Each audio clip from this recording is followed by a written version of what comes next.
medical examiner is an actual medical doctor. So they're usually either a medical doctor or a doctor of osteopathic medicine.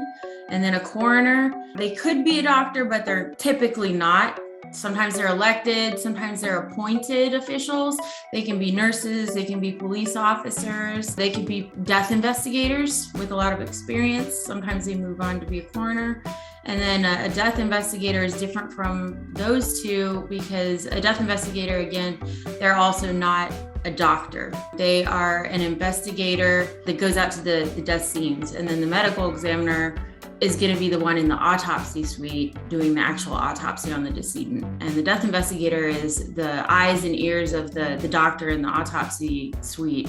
Sometimes the medical examiners may go out to a scene. It just depends on the different jurisdictions, but typically it's going to just be the death investigator on scene, and they're photographing the decedent. They're taking notes about the scene. They're the eyes and the ears of the medical examiner because the medical examiner, all of this information needs to be compiled together to create a complete picture surrounding the death. They're fact finders that are out in the field.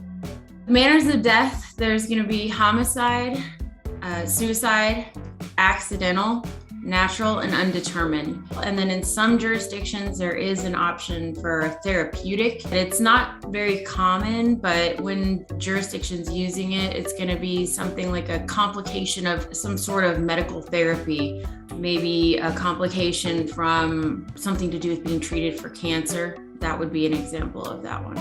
And obviously homicide, people get this one confused because they hear homicide and the legal definition of homicide, which is different, that you need some sort of intent, but the medical legal community as a whole is not looking to determine intent. So homicide could be someone shooting another person, stabbing another person, and them dying as a result of that.